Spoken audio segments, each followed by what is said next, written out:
You're listening to the Diplomats Asia Geopolitics podcast. I'm your host, Katie Putz, coming to you from Hawaii. And this is Ankit Panda. I'm just in Washington, D.C., unfortunately. Would love to be in Hawaii. How are you doing, Katie? Doing great. Everything is better when you're in the middle of the Pacific Ocean, and Indeed.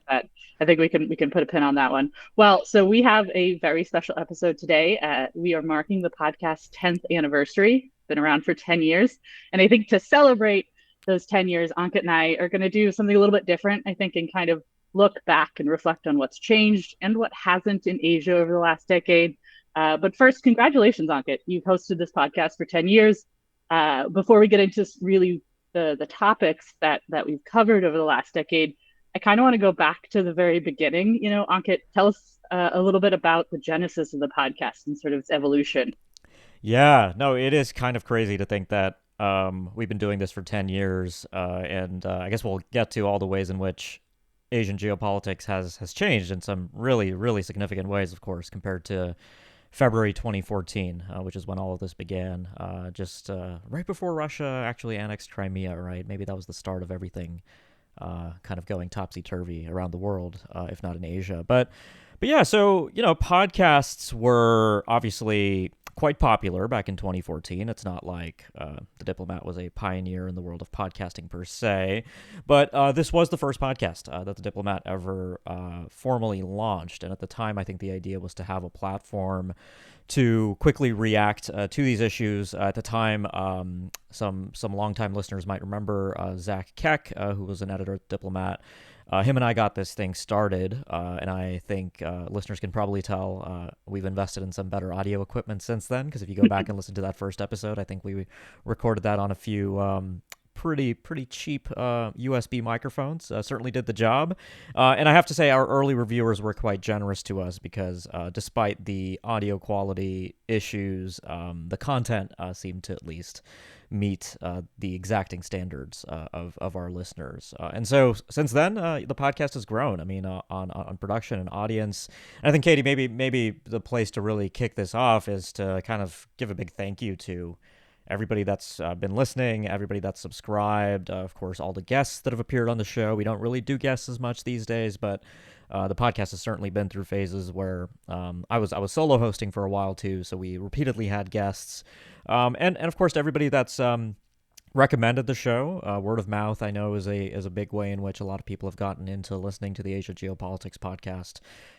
So that's really the first thing to say, which is just a big thank you to everybody over the last decade that's supported this show and shown an interest.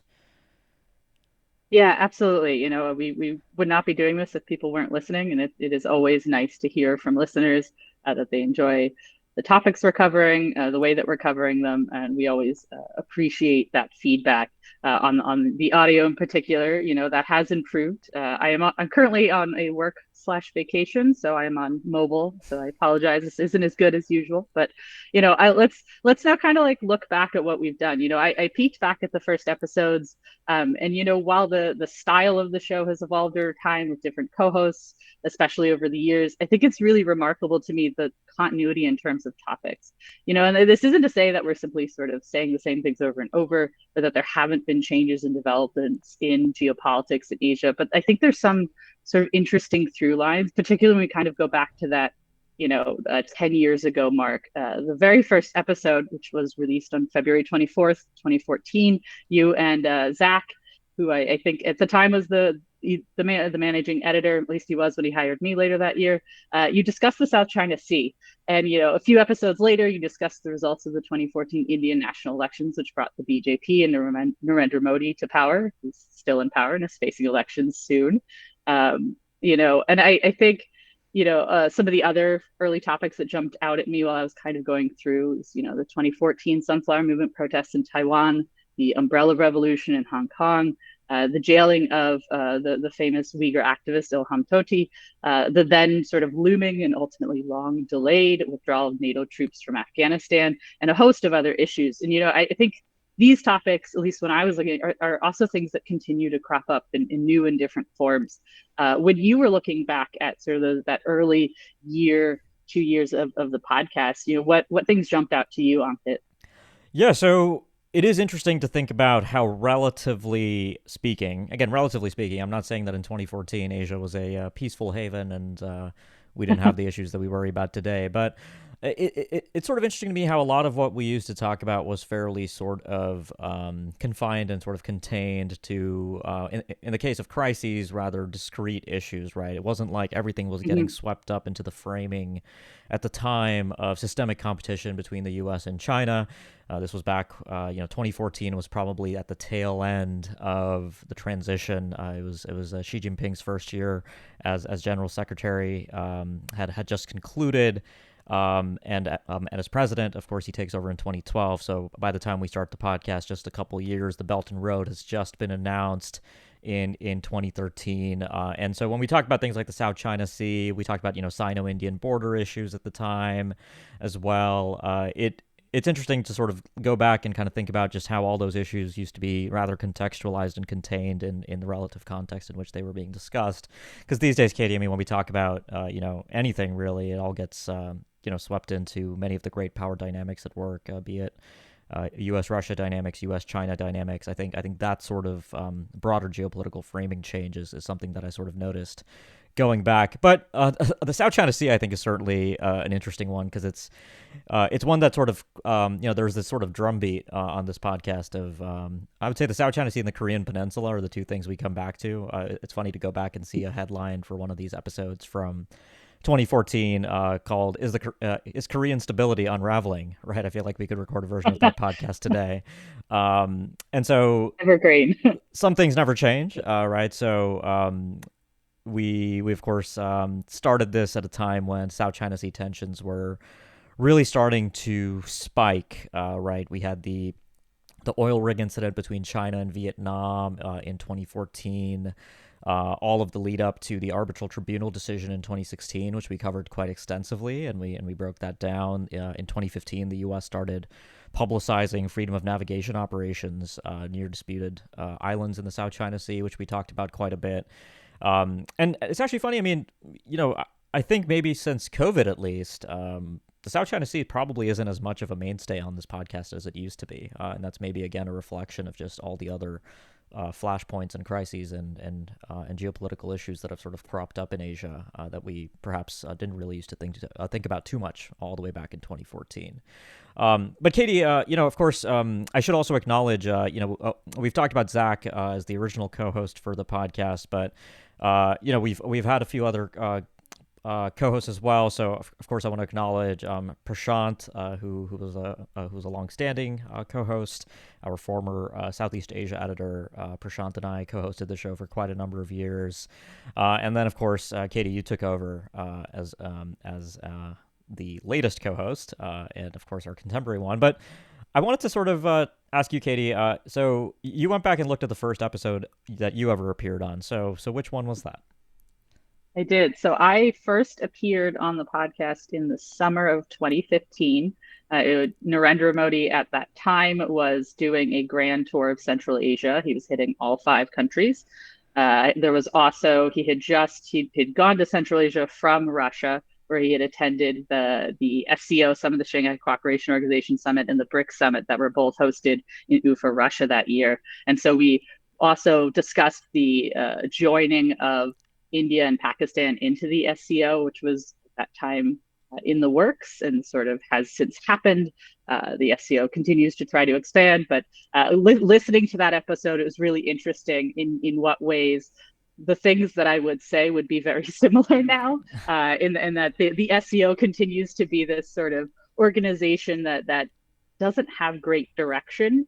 It tries to be all things at once and hasn't really accomplished all that much in my opinion. But I thought it was kind of interesting. I also checked to see if Modi had been back to Central Asia since 2015. He's been to Uzbekistan an additional two times, Kazakhstan, Kyrgyzstan once more, and has never returned to Turkmenistan. I don't know what that says about the India-Turkmenistan relationship, but I thought it was interesting. I think that is the kind of episode we would do again. Anytime somebody goes through Central Asia, I like to talk about it. But I think I want to go back to the comment you made kind of about at the time the podcast launched, the BRI, which at the time was going by the acronym One Belt, One Road, which had a terrible acronym, OBOR, which I think is part of the reason they shifted to Belt and Road. We didn't necessarily talk about everything as kind of being stitched into that. And so I didn't listen to the full episode that I first appeared on, but I don't know if I mentioned the Belt and Road in the way that I would do that today, as sort of framing China's interests in Central Asia and via via China, other countries' interests in Central Asia. So I thought that was kind of an interesting. Over time, when you launch a grand initiative, it takes a little bit of time before everybody kind of believes you, because plenty of grand initiatives have been launched and sort of died in the first year or two. And I think the Belt and Road, for what it's worth, the narrative went the distance at the very least. And so I think it's kind of interesting the Mhm. way that our thinking about Asia has evolved in that vein, as sort of seeing, instead of sort of hyper contextualize, this event happens in region X and doesn't have anything to do with region Y. I think we're starting to better kind of knit these things together.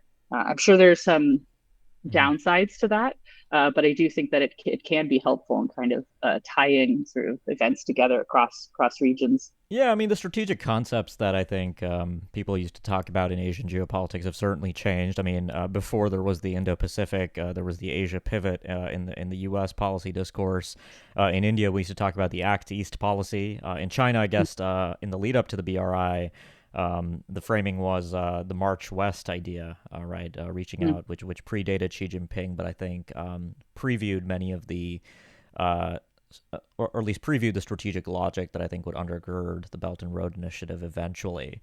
So I think it's interesting to see how those concepts have evolved. I think over the years, of course, we also kind of looked quite closely at strategic documents, major speeches, like the 2016 speech by Secretary of Defense, U.S. Secretary of Defense Ash Carter, the Shangri-La Dialogue, where he spoke about a principled security network. Sort of interesting to go back and reflect on that as sort of, again, one of the conceptual ancestors of what does become then the Indo-Pacific strategy. And of course, if you're listening to this podcast for a while, I'm sure listeners have been quite aware about Japan in many ways being the prototype country when it came to the idea of the Indo-Pacific, which really you could trace back to a speech delivered by the late Prime Minister Shinzo Abe in India in 2007, long before the podcast started, of course, but nevertheless, certainly something that we gave quite a bit of attention to. Um, One of the things I wanted to sort of also reflect on, Katie, is I think one of the real strengths of the podcast format is in what it's allowed us to do in terms of just responding and commenting on crises in Asia, because there's certainly a lot of this, right? I mean, I would also even include the 2016 U.S. election, the sort of shock result. I remember we convened a podcast not too long after the election results came out to quickly kind of force ourselves to engage in some analysis about what a Donald Trump presidency might mean for Asia. And similarly, I'm thinking here of also the Balakot crisis between India and Pakistan in 2019. Mm-hmm. 2017, of course, a lot of talk on North Korea, unsurprisingly, given the U.S. North Korea tensions that year and the possibility of a conflict breaking out. The 2014 coup in Thailand, the 2020 coup in Myanmar. So we certainly, I think, have used this as a forum to reflect on many of these breaking developments. I mean, especially at a time when information and data tend to be scarce. I think podcasts tend to have a particular strength in allowing us to basically kick some ideas around without necessarily coming up with something that might have a longer shelf life in the form of an article. So it's always sort of the first draft, I feel, for me in many ways when we talk about these things. I know that listeners, a lot of listeners have reached out over the years to be to express interest in coverage of these kinds of crises. So I hope that continues to be an interest, and that's also a reminder that Katie and I are always open to suggestions and feedbacks. If you do have any of that, do reach out to us by email. Very happy to consider that as we plan future episodes. Yeah, Ankit, I would agree. I think that at its best, a podcast can be like listening to, hopefully, two smart people having a conversation. And we don't necessarily have all of the answers, but it certainly has helped me kind of think through connections and issues in a way that is different than writing. I often say that I prefer writing because I can edit out the dumb parts. That is not true when it comes to speaking. So I appreciate the forbearance of our listeners of sort of helping us think these things through and listening to us as we do it. And I look forward to continuing to do that Hmm. for years to come. Absolutely. Katie, it's also kind of interesting to reflect on some of the issues we talked about last. I think Afghanistan is a really big one. We're probably overdue to revisit Hmm. the state of Afghanistan, of course, after the U.S. withdrawal. But certainly, I think it again speaks to the um, perhaps the disproportionate interest in general when it comes to just news coverage of these issues that I think very much are tied to the role that countries like the United States, China, India, the major powers in Asia tend to play. And so post U.S. withdrawal, I think Afghanistan has sort of fallen off the agenda, as it has, I mean, really around the world in many ways. So that I think is again an observation that sort of jumped out to me looking through the archives over the years. Any other observations from your end? Uh, no, I mean, I think you've sort of hit a lot of it. I think Afghanistan is a good one and kind of an illustration of what is geopolitics and what drives geopolitics. In the sense that after the withdrawal of the United States, I think Afghanistan's geopolitical importance has diminished. The country's importance has not diminished, and the risks of the conflicts in that country haven't diminished. But I think the way that great powers kind of think about it has changed, and so our coverage has changed. But we definitely have to get back to it. I think there's a lot to discuss there. But I just am sort of in awe that you've been doing this for 10 years, and I hope we continue to do it for, I don't know, 10 more years. We'll see. Yeah. Well, on that note, I just want to say I know this is a little bit of a different episode than our listeners are used to, but I hope you'll forgive us the indulgence of reflecting a little bit on the 10 years of this podcast. But like I said at the outset, this really is something that we do because there's demand, because people listen, because people reach out. And so, again, a really big thank you to everybody that's subscribed to the show. Doesn't matter if you've been subscribed for a week or for 10 years, if you've been there since the very beginning. Actually, if you have been there from the very beginning, do send me a note. I'd love to actually hear from you and hear your observations about how the show has evolved and changed over that decade. And certainly, Katie, I think reflecting back on the last 10 years, there's no arguing with the conclusion that Asia has been through just some really, I think, unforeseeable sets of transformations. Everything from the pandemic to the 2016 election in the United States, and the intensification of geopolitical competition between the U.S. and China. So a lot there, a lot that we'll certainly be keeping an eye on going forward. But again, just a big thank you to all the listeners over the years. Yes, indeed. All right. Well, I think this will conclude our episode for today. We will be back soon with more of the usual geopolitical analysis and a little bit less navel gazing. But as Ankit said, thank you very much for listening, continuing to listen. Like the podcast, recommend it to your friends. Please subscribe and do not hesitate to get in touch with Ankit or I with ideas for the podcast or feedback. We love to hear from you, and we'll continue making episodes. I guess I'll just say aloha from Hawaii to everyone. All right. Well, on that note, thanks, Katie, and we'll be back soon with more.